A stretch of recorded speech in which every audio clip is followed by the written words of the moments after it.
Hello and welcome to podcast.init, the podcast about Python and the people who make it great. When you're ready to launch your next app or want to try a project you hear about on the show, you'll need somewhere to deploy it, so check out our friends over at Linode.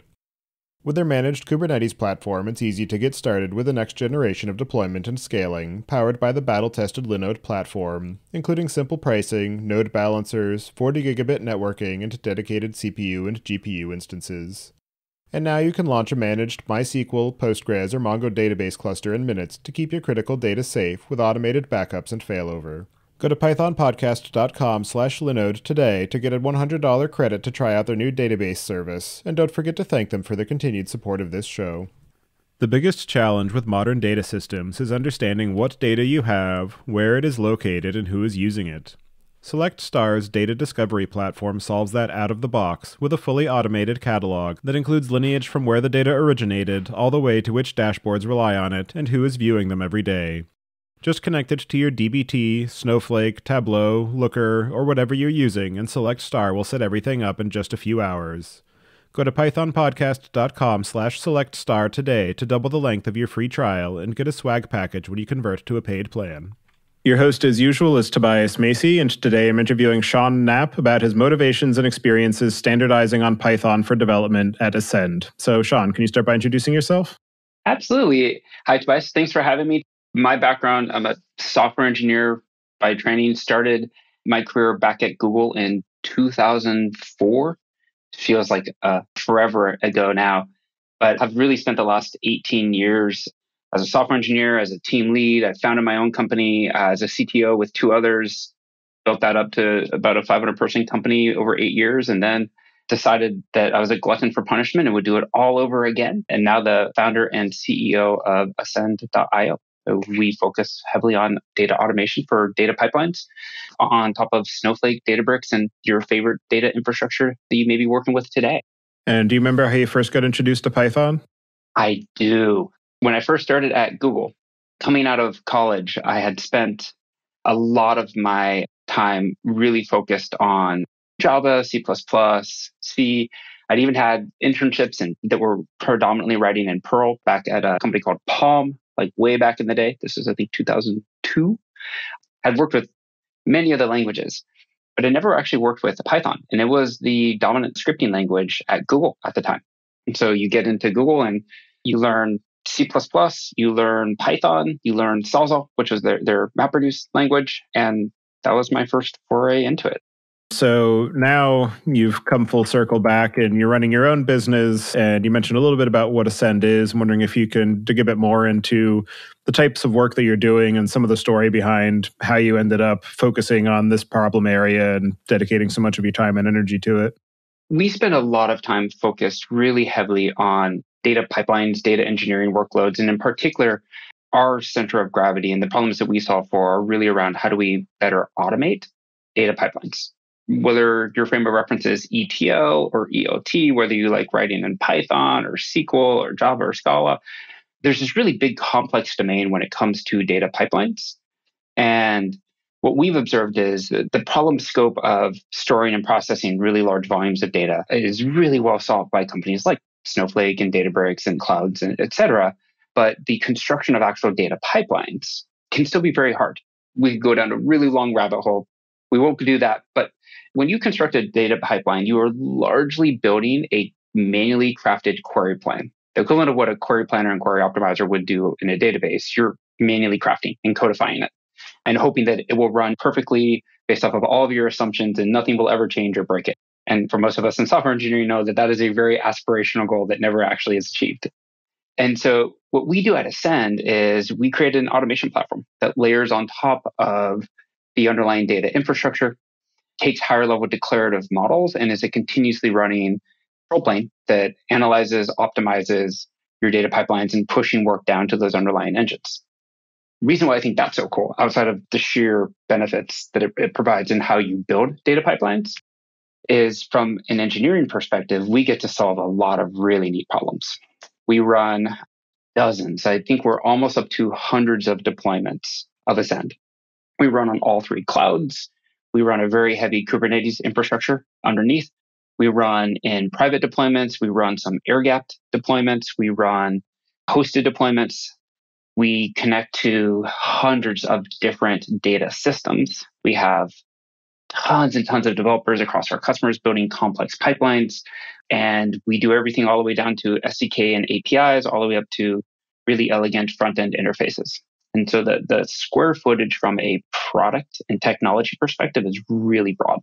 Touches all the clouds, touches lots of distributed systems running on Kubernetes, touches lots of really big data-oriented systems, and provides programmatic access as well as a UI out to users as well. So huge square footage. In order to be able to support a product of that level of ambition, can you give a sense of the number of engineers that are working at Ascend and some of the ways that they're segmented in terms of focus? We have roughly 15 engineers inside of Ascend today. And it is a very tight, compact team for a very broad amount of square footage. The reason why we're able to achieve so much, and we'll talk about languages and developer methodology and philosophies in general, we tend to have what is an externally facing engineering team that spends a lot of time with our customers. Our customers and all of our users are developers. They're all cutting code on top of the Ascend platform. And so a subset interact with our customers. The other portion of engineering runs the core platform itself. In many ways, think of that core platform as like hosted, if we think about Kubernetes as a control plane and automated framework, they're running and building the software and operating it on behalf of our customers. And the other half is helping the customers write cooler things on top of Ascend. When we think about, and this is an important part of how Ascend has structured engineering, we are very deep believers of polymath engineering, which I would contend is that step beyond generalist engineer. We don't break our teams into front-end, back-end, infrastructure, database, et cetera. We actually push our teams really hard to be polymaths and to embrace and understand multiple parts of our infrastructure. You know, as we talked about, we're moving more and more and more to Python. We have Go, we have Scala, we have Node, we have React, we have other parts of our stack, and they learn those as well. And so we push folks really hard to become experts in all things of Ascend, which gives us really high speed and agility, which is also tied to one of those core reasons why we're moving more and more to Python is around the speed and agility. In terms of the technology stack that you're running, as you mentioned, you're dealing with Kubernetes, you're dealing with distributed systems, big data platforms.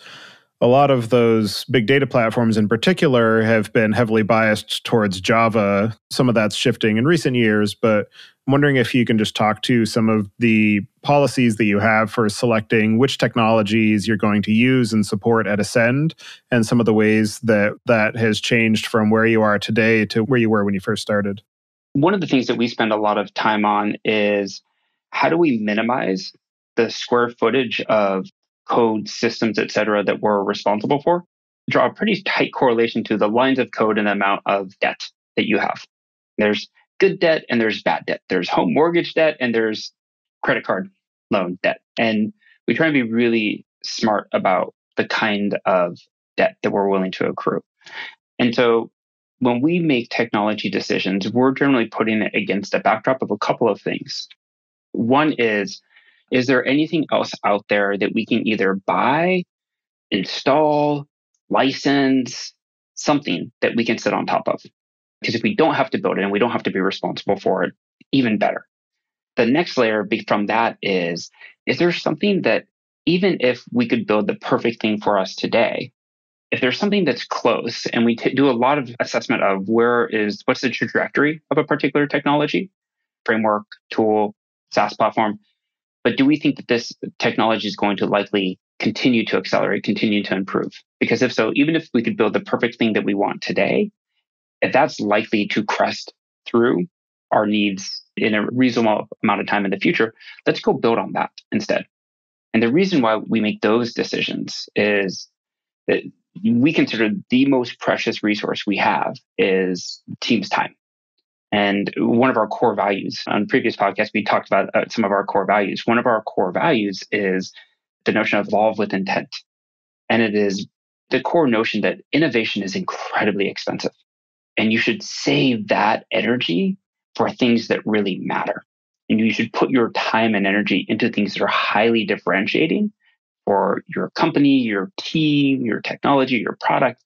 And so as we pass things through those measures and those filters, what we're really looking for is, hey, for, per hour of hands-on keyboard, what's going to give us the highest leverage and allow us as a development team to have the highest impact for our time effort.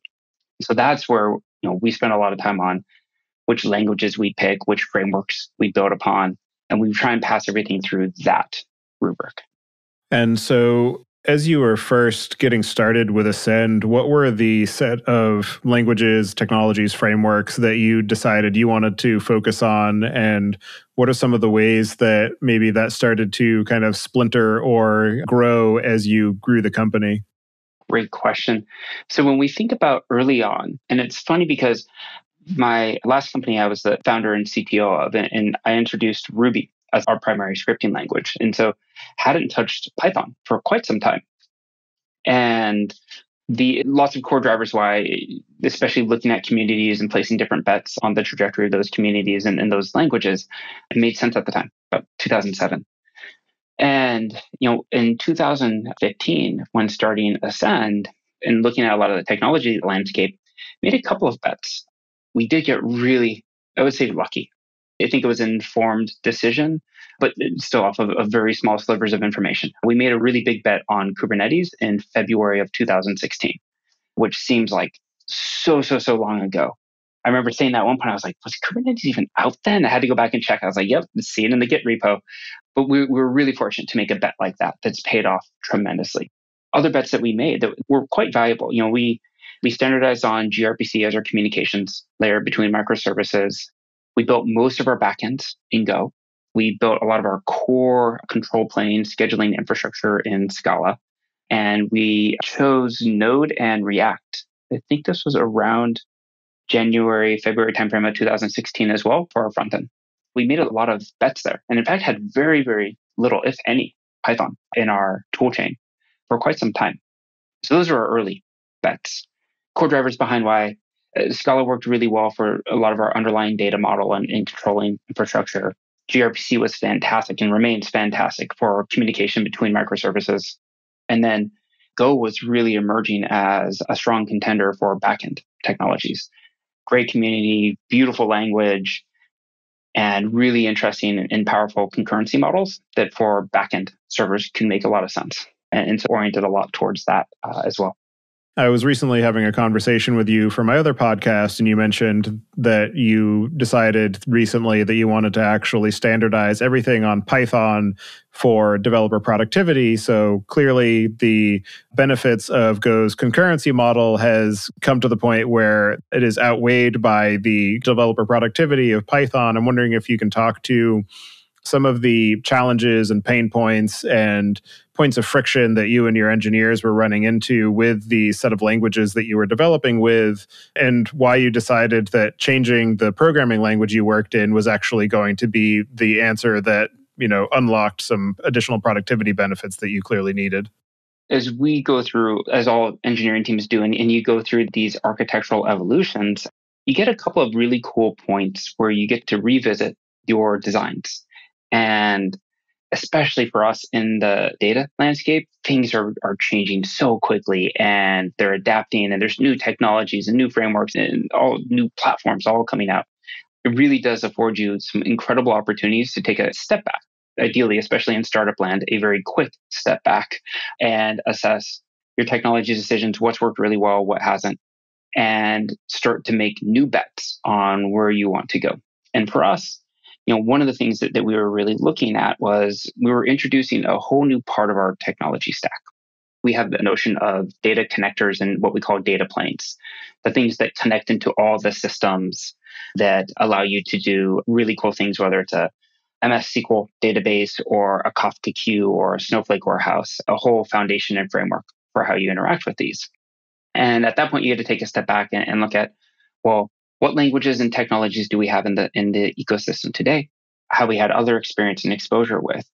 And that was really, one of the bigger entry points for us in thinking through, well, what language and framework should we use?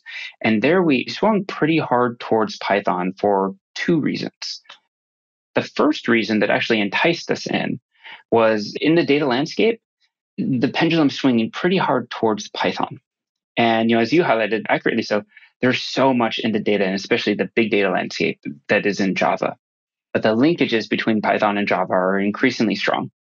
And moreover, there tends to be control path and data path. And having data path in Java is fantastic.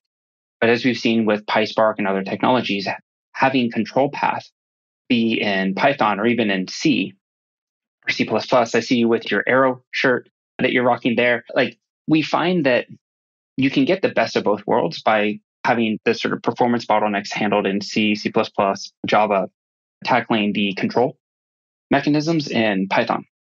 So as we started to really dig deeper on that, the thing that we found was we're just faster. We're faster at building, we're faster at debugging, we're faster at deploying. And it was a really good opportunity to take a huge step back and take that step back of what matters most. Like for us as a startup, an engineering team, a product delivery vehicle for not just our company, but for tons of companies who have built mission critical systems on top of our product. What's most important for us is our speed and our agility. This would be a slightly long thread, but bear with me on this because I think this is a really important topic. At least it was for us. So it was a very defining moment. Was we sat down as an engineering team and said, what defines great code? Like if we have to have the definition, what is the defining thing for great code for us? And it's different for every company, it's different for every team, or can be. But for us, given our state and a fast-moving space as a startup with really, really exciting technologies, but with a lean team that needs to be able to deliver quickly. And we actually cycled through what were really the first three classic definitions. First one was ability of code to stand the test of time. And we ruled that out as our industry is changing so fast that it's borderline impossible to predict where everything is going to end up, that if you magically got something right 5 years ago and you just happened to nail that perfectly, like either that was luck or you spent a profound amount of time trying to figure out where everything was going, and you probably missed opportunities along the way. So we ruled that out. Second one was performance. And we also rolled out that as the defining measure of code, because as we looked at our systems, we looked at it and said, well, we're the control path, we're the control plane. And for us, we can push down to these highly performant underlying engines. We're not doing, our API is not having to answer thousands of requests a second as we do isolated deployments for every customer. Nobody's making thousands of requests a second to their control plane. Well, okay, every once in a while they do, but not very often. And we can horizontally scale things up when we need to. Kubernetes is awesome. So we rolled out the performance part as the defining. The third, which was a classic one that we see with engineering teams, is the measure of how quickly can somebody come up to speed, a new member of the team come up to speed. We spent actually a lot of time on that one because we tend to gravitate towards that as a really strong measure as well. But we ultimately settled on the fourth measure, which I think is a really important one, which is the ability for that product, not the code, but for the product that the code delivers, but for the product to rapidly and nimbly adapt to changing requirements in the landscape. We adopted that as the primary measure of great code, just embracing the fact that we were in this early, exciting space where things change so quickly that for us, we must pick a language and a set of frameworks that allow us to just turn on a dime. And customer needs something, or we need to go fix some feature or add some capability, that we can do it in a fraction of the time. And so when we got to that lens, and we started to look at how fast are we in Scala, how fast are we in Go, how fast are we in Python, or even React and Node. And as we started to look through all of those frameworks and languages, like we're just faster in Python. We can move quicker. We can deliver features faster. We're confident in them. They're performant. And that's what really led us down this path. One of the interesting challenges that comes up a lot when you're having this type of exploration and conversation is, oh, well, I can build that same feature in Python in a week, but it's going to take me, 2 weeks to do that in my existing code base. And sometimes it has nothing to do with the language or even your familiarity with the languages. So if I'm an expert in Python and an expert in Go, and it's going to take me 2 weeks to write it in Go, it might just be a factor of the architecture that I've built into Go and has nothing to do with the language itself. And so I'm wondering what your approach was there to be able to try and do an actual apples to apples comparison. And, as you are maybe shifting some of your existing code bases into a new language, how are you either making sure that you can keep things, one, operating the same way, but also be able to make those effective comparisons where you're not also doing a re-architecture and that's why you're doing things faster? Yeah, it's a really good question because you find people who will get stuck in that path. And I think it's a really great thing to be cognizant of, which is maybe we just have all these abstraction layers, which I'm sure my team's going to be rolling their eyes if they listen to this. I hope they don't hear me say this too much, but I hate abstraction layers, with a passion. Well, I shouldn't say I hate them. I think most organizations prematurely abstract. And in doing so, you incur all sorts of debt. And if I have to keep hopping between windows and screens to build up enough context to make simple changes, this is where you generally find impeded productivity. And so I always like pushing people towards simplicity. And I think this is where you oftentimes end up with more systems that have been around long enough is you've now started to go down abstraction layer patterns. And you've started to architect for more for scale, and that can slow you down. So I think you do need to be very cognizant of, hey, greenfield, blue ocean sort of opportunity is very, very different than take the existing framework and extend upon it. I do think there's also, I would contend, kind of going back to, it's different for every company, but it is important for companies and teams to sort of embrace, what is your developer pattern? What is your cadence? For Ascend, we release either one feature or enhancement, almost one per engineer per week out for our customers. And we do this because we just have to move so quickly. And so against that backdrop, we look at hey, how long have these other systems been around for? Our API server was built 5-6 years ago on Go. I mean, it's awesome that it stood the test of time, but it's also terrifying because think of just how far along this community has gone. I bet we could rewrite that thing in a quarter of the lines of code at this point. And so we try and be smart about when do we say, hey, let's keep evolving it and celebrate getting to delete a bunch of stuff and simplify systems? And or when do we just build the next generation of something and just lop off an entire part of the architecture?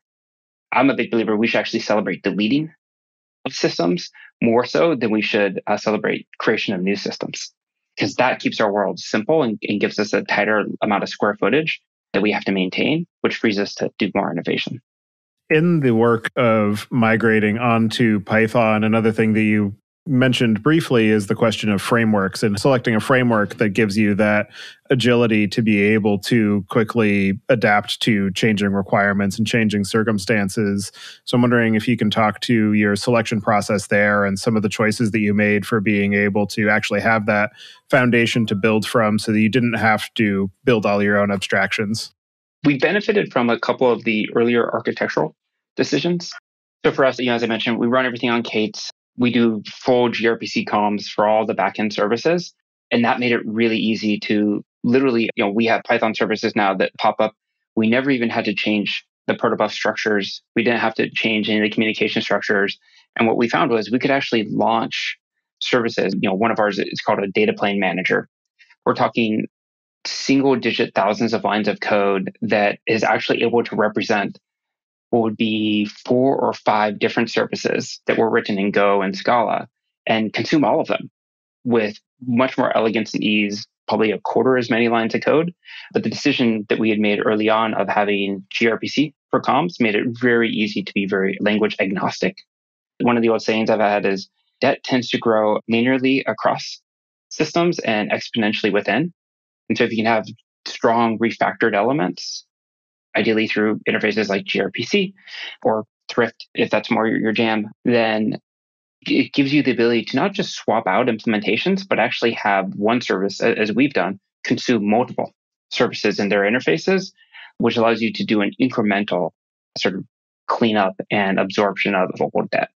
So I'm assuming that this isn't the first time you've used Python at Ascend, and so I'm wondering what are some of the ways that it was already being used and some of the lessons that your engineers have taken from their time working with those systems that they have been applying to building these new systems. And one of the things that is often a stumbling block as people start to work in new language ecosystems is the question of the developer tooling and the developer experience of being able to actually work with the code in their local environment.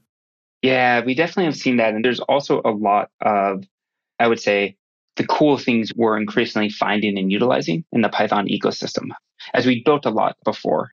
For us, we'd been using a lot of Python in our own tooling, but think of like our own command line interfaces and tools and so on that we'd been using just to deploy code and run CI/CD, et cetera, et cetera.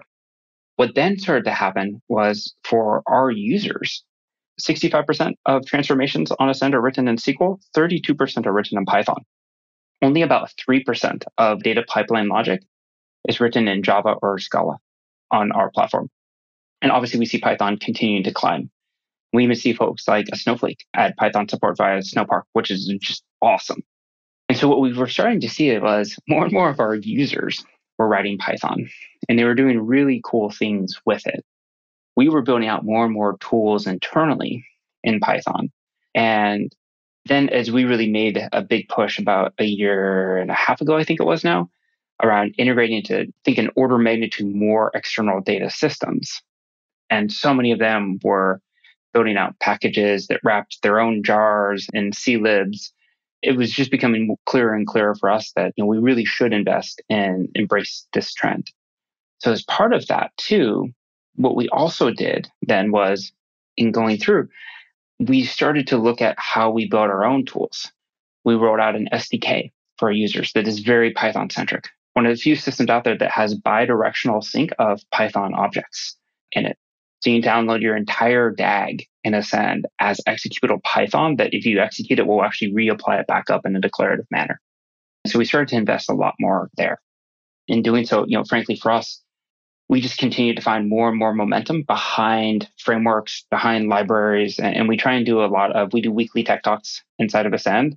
And we share a lot of these findings across the engineering teams as we go. Another interesting element to point to is what you were just saying with the weekly tech talks is the just general engineering culture and some of the ways that you approach how you think about the design and being able to popularize some of those design and architecture choices and helping people onboard into new code bases that either because they're new to the company or new to a particular project. And, some of the ways that you reduce the growth of kind of programmer silos or the kind of the resident expert in, capability X of the software. Yeah, I agree. Like we see more and more folks coming out of college these days are versed in Python. As we were talking about before the show, not a whole lot of us are like learning, C, C++ these days, travesty, but it's the reality. And so we're finding more people with Python. I would contend as an interpreted language, it's also faster and nimbler at the command line, troubleshooting, triaging, debugging. We find is much faster for folks as well. And so for people onboarding into the ecosystem, we really like being able to stay pretty standardized on standard Python, standard frameworks, standard libraries, standard tools. It makes it much easier. We actually find because that ecosystem is so rich, our need to build abstraction layers is much less as a result. And in doing so, I think it reduces the square footage required for us to have to support and maintain. The other question is the kind of ongoing maintenance where you have decided, okay, we're going to standardize on Python. We have these existing systems. What are some of the ways that you're thinking about the overall life cycle of those projects that aren't already written in Python and their ongoing maintenance? And what is the trigger point where you say, okay, no, we actually have to completely rewrite this service because keeping it running as is too painful? Or in other cases, I'm sure there are systems where you say, no, this particular microservice is completely stable. We have no need to make any changes to it. It is feature complete. So we're just going to leave that running as is for the foreseeable future. Just some of the ways that you think about that kind of life cycle and, balancing priority of paying down tech debt and bringing everything into a standard approach so that you don't have to go through these, context shifts of, oh, now I'm working in Python to now I'm working in Go. And this is the Go that we wrote 3 years ago. So now it's completely different than any Go that I might be writing today. What? That never happens. Yeah, totally. So we do try and find a balance. And I think there's never like any perfect formula we can run through. A lot of it becomes judgment calls. We definitely have systems where like there's a couple of places where there's over microserviced. design, where like we have a separate auth-in and separate auth-c service. Maybe we shouldn't. Maybe we were just, when I say we, I also will use we in the royal me sense at times. So maybe I was just overeager on microservicing those. There's a great whole meme video on YouTube about the over microservicing of architectures. For some of those, honestly, they're pretty simple. Like, don't mess with it. It's there. Like, at some point, maybe we run quarterly hackathons. So if somebody's really like, has a bee in their bonnet about it, great, we'll replace it then. But if not, don't worry about it. There's others where like we feel pain and we want to remove it. We try and align that with specific product value. One of the measurements that we try and run is if you're going to do a pure text swap, question we like to ask is, what is the break even? Right? If it's like, hey, this thing's creating 4 hours of pain every week for me, but it's going to take you, let's call it 2 months to go build the next gen. So call it 40 days of work. Like the break even is 80-1 on that. And so 80 weeks out, a year and a half to get a break even, probably not worth the while. Like, as much as it's going to irritate you, probably not worth the while unless we can derive product benefit from it. So our customers see value. And so that's where we'll spend time and say, hey, can we get the two birds with one stone? Like, is there something that we really want to go build out this new feature and it's going to require a new service, and that service could actually consume this other service's functionality too. And in the process of doing so, we can add value. One of our other core values is 10 by 100, build for 10x, plan for 100x. You're saying like, hey, at some point we want to kill all these old systems, but we need to build for the next horizon too. And the horizon is of creating value for our customers and their developers and their users. And so can we create value along the way while reducing our debt and modernizing our system? And we look for those win-win designs. And while it may not always feel like those are readily apparent, our experience has been more often than not something there is available if you think creatively about how you approach this, and in ways where you can usually create value on a very short horizon along the way in flight of modernizing your architecture too. Another aspect of this type of undertaking is the grass is always greener problem, where you say, oh, everything will be wonderful once we're in Python. And then as you start to make that transition, developers start to pine for the good old days of when I was developing in Go. And I'm wondering, what are some of the things that people have noted that they miss from working in other language environments, or some of the idioms that they're trying to cargo cult over into Python, and some of the ways that you are trying to make sure that the Python that you're writing is idiomatic so that new people who come to the project don't have to try and figure out, okay, well, this says it's Python, but it looks like Go, so what is happening here? Go's concurrency model with channels and so on is pretty awesome. There's a couple of times where we've been trying to do some highly concurrent stuff in Python where you're like, ugh, okay, like not quite the same. So every once in a while you'll find a few of those use cases where you're like, oh, wow, like maybe Go would be better here. You try and keep it pretty contained. I would say for the most part, we try and keep things very structured. We run heavy linters on all of our code. We do this pretty aggressively all the way up part of our CI/CD process. So like builds don't even kick off if you don't pass linters. And so we try and keep at least some basic structures in place. And then I'd say for the most part, folks have uniformly been the sort of bandwagon of like, wow, we really can go faster and things are easier. Culturally for us on the engineering team, we tend to be pretty outcome oriented. And so the faster we can create a really cool new feature and get it out to developers, the more motivated we are. And so that tends to be the North Star for us of just how fast can we build out new capabilities, and consistently have found that Python's winning the day for us in that. As you have been going through this process of making the migration and investing further into the Python language ecosystem and its capabilities and the various tools, particularly given the fact that you are working, in a glue language, in a product domain that is explicitly focused on gluing together other systems, what are some of the most interesting or innovative or unexpected ways that you have seen Python being leveraged in Ascend where you were previously using other languages or tools or frameworks? We're definitely finding increased usage. It's really become the default approach. Like now, like when we pop up a new tool, it's in Python. It used to be even in Bash, and I love Bash. not for good reason. Well, maybe one or two good reason, but like it's probably just an age thing. But I love Bash. And so I'm the master of sending people really gnarly Bash scripts like, oh, you just do it this way. And even for me, the thing that's broken me from that, you see random scripts now pop up in for tooling, and we do it more in Python.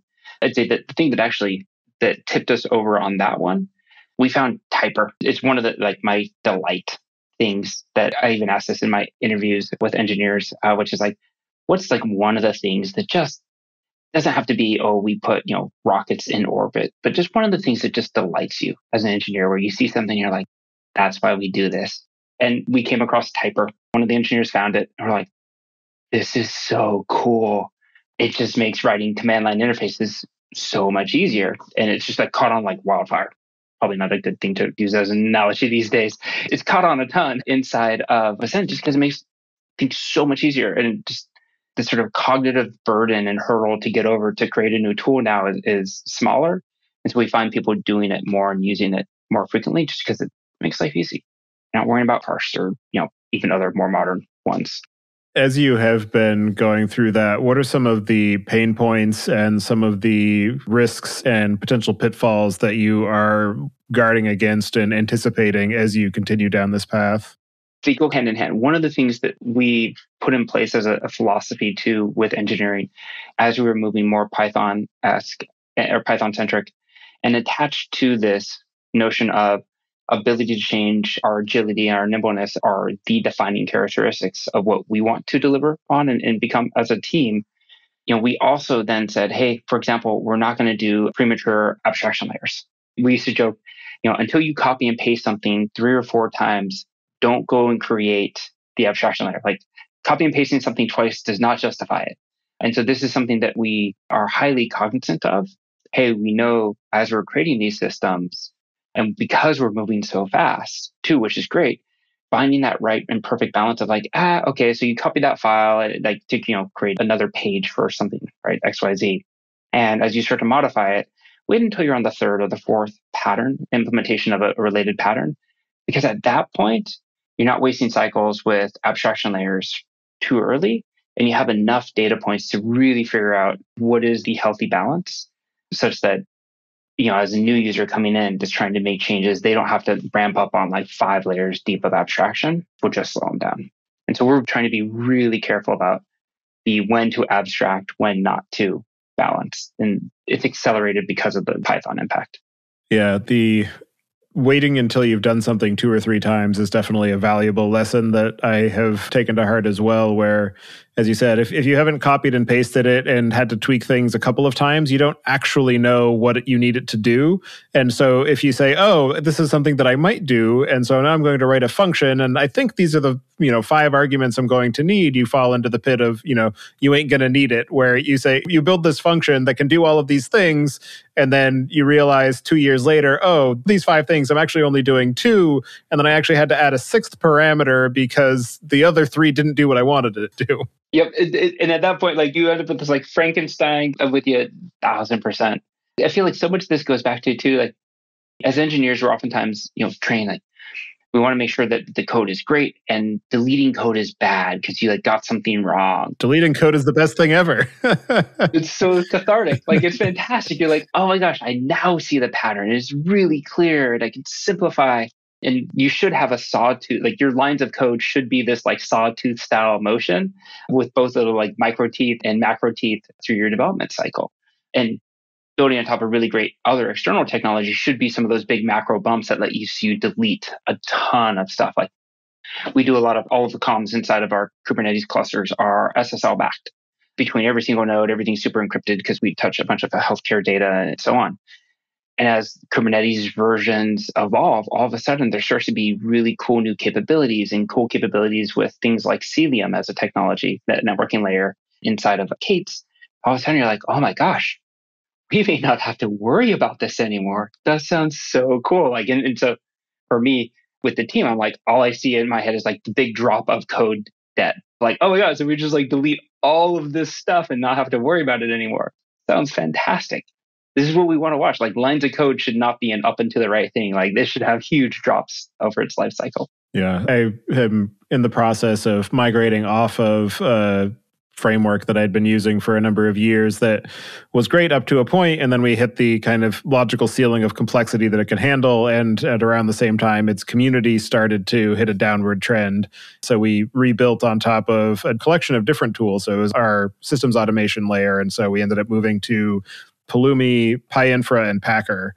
And recently, I actually went in and started cleaning out old code that we're not using anymore, and I ended up deleting about half of the repository,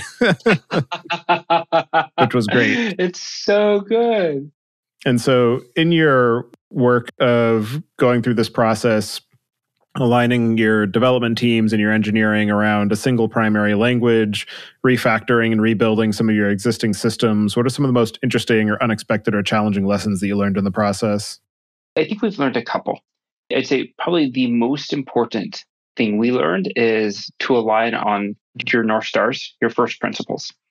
Trying to have a language conversation without a how do we measure great code? And more importantly, how do we measure success for us as a team?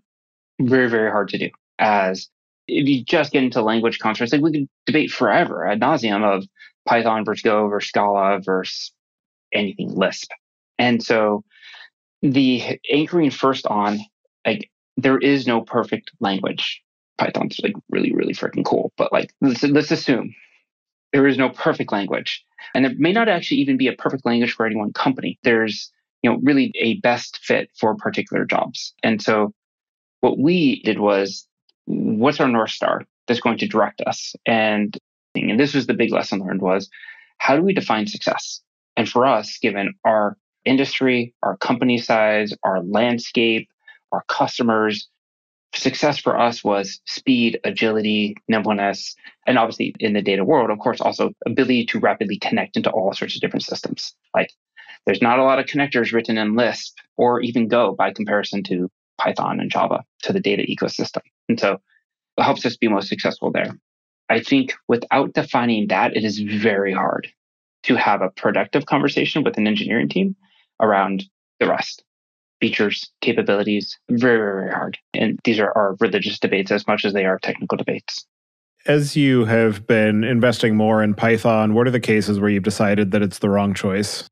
When we can't use Python 3, there's a handful of places. The one that I would pick is, like, at times you have really deep, complex code and systems. We have some really incredible things written in Scala, for example. And it can interact with Python, but trying to rewrite all that in Python, low ROI. And in many ways, Scala for some of those data models is actually more effective. Similarly, I would say like really, really ultra high concurrency systems, Go, Java. I think that argument, except for specific companies and teams and use cases, diminishes over time. If you look at most engineering organizations and you take headcount costs versus infrastructure costs, and it's usually a 10-to-1 of headcount cost versus infrastructure cost. So I would generally say optimizing for your engineers' time is a more economical approach than optimizing for server time. But there's certain use cases where you need like ultra low latency, high assurances around deliverability, et cetera. Those are probably two. And then, honestly, ultimately at the end of the day, people need to be effective in it. So if you have a team and they just don't want to do it, or you just don't like it, or you like really like compiled languages, it's just not a fit. It's personal preference at that point. Like, I like the belief structure of like, we're all like, time is precious. One of the few resources we don't get to make more of for individually. So should figure out like, we're all hopefully engineers because we like solving the problems and we want to have macro impact on the world around us. That's one of the greatest benefits of technology. And so we ascribe to whatever helps you put the most points up on the board and have the biggest impact out there. Go find that tool. Use that. As you continue to direct and foster the engineering practices at Ascend, what are some of the things that you have planned as you move forward, or some of the particular, technologies or projects that you're excited to dig into and learn more about? So we're doing a bunch right now.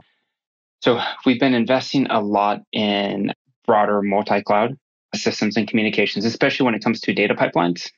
We're doing some really interesting work around multi-tenant systems and shared Kubernetes clusters, which is really interesting when you have a developer platform. and users can write and execute code. And so we have some really cool innovations there. And then I'd say we are starting to see some other really cool technologies pop up, even in and around both Python and data ecosystem as well. We're doing some work with Dash as a technology right now, which again, Python based, basically toss it a data frame. It can be through Arrow, it can be through Pandas, it can be a Spark data frame, and Python controlled rendering and visualizations and React components. Super cool. We're starting to work more with technologies like that, as well as actually DuckDB, doing some really cool work with, which is really fun. Are there any other aspects of the work that you're doing at Ascend or your experiences of aligning on Python or your overall practices of managing and supporting your engineering teams that we didn't discuss yet that you'd like to cover before we close out the show? I think the other huge benefit that we see that is really important, as I mentioned, we're all in technology, hopefully, for amplified and outsized impact on the world in which we live. For us at Ascend, as an enterprise company, we provide our technology and platforms to other companies, and they build on top of that, and they get to do the cool stuff of changing the world around us in healthcare, finance, retail, media, you name it. And so one of the benefits we've also found in doing more and more with Python too is most of our customers, they're data engineers and they're analytics engineers. They speak Python and SQL. And so having tool chains that are aligned with customers makes it easier for us to share snippets, build modules, and have collaboration with our customers. We're all just a bunch of geeky engineers. We're all just trying to build some really cool stuff on top of a really cool data platform. And so that collaboration and interactivity, because our end users are also developers, Python is a really great fit. And so that was one of the other, I think, cool learnings for us is it brings us closer into the world of our customers as well. All right. Well, for anybody who wants to get in touch with you and follow along with the work that you're doing, I'll have you add your preferred contact information to the show notes. And with that, I'll move us into the picks. On the subject of being geeks and liking to explore cool technology, I'm going to choose an app that I've been using for a while called Delver Lens. And it's a app for Android phones only. They don't seem to have plans for support for iOS, so sorry for you Apple users. But it's an app for being able to scan your Magic the Gathering card collection so that you can see what you have. It has a bit of a deck building capability built into it, and it'll also show you what the current value is of your cards, and so you can track that over time. So I've been using that for a while just to keep track of my collection and add new cards as I get it. And one of my plans is to then export that into either one of the existing deck building apps, or my long-term goal is to be able to actually use that as input to a machine learning project to generate deck embeddings so that I can feed it in information about winning decks from different tournaments and then feed in my card collection and have it spit out a recommendation of what deck I should build. So, oh, all right. We're just getting advanced here. I like that. Well, I'm really excited about that because as a fellow Android user, I always feel like we get most apps last. Well, okay, second last. And this is very cool. As we were talking about earlier, I have all of my cards sitting in a box. So I'm going to go start pulling these out and go check back through all my decks. As far as picks, I think there's a couple. I mentioned two that are really neat. Kind of work from simplicity and elegance all the way up into higher level. Like I'll say, one of my favorite picks, I love Typer. It's just like the team loves it. Internally, we love it. I love working with it. It's been super, super fun. DuckDB, as I alluded to, this is a cool technology. We find that the performance is just off the charts for small data sets. And so when you're looking for like really interactive Parquet files or CSVs or JSONs, but we mostly use Parquet. Super, super, super cool. And then go like totally different end of the spectrum just to give other folks other stuff. I'll do a plug. I don't read very many books, but Amp It Up by Slootman, CEO of Snowflake, is a really great book. When we think about building teams, especially for impact and intensity, I really liked that book. I would highly recommend it to anybody wanting to lead a team. All right. Well, thank you very much for taking the time today to join me and share your experiences of reorienting the technology stack for your business and the process that was involved and the decision making that you had to go through. So definitely very useful, and appreciate you taking the time to share your experiences and thoughts on that. So thank you again for taking the time, and I hope you enjoy the rest of your day. My pleasure. And thanks for having me, Tobias. Thank you for listening. Don't forget to check out our other shows, the Data Engineering Podcast, which covers the latest on modern data management, and the Machine Learning Podcast, which helps you go from idea to production with machine learning. Visit the site at pythonpodcast.com to subscribe to the show, sign up for the mailing list, and read the show notes. And if you learned something or tried out a project from the show, then tell us about it. Email hosts@pythonpodcast.com with your story.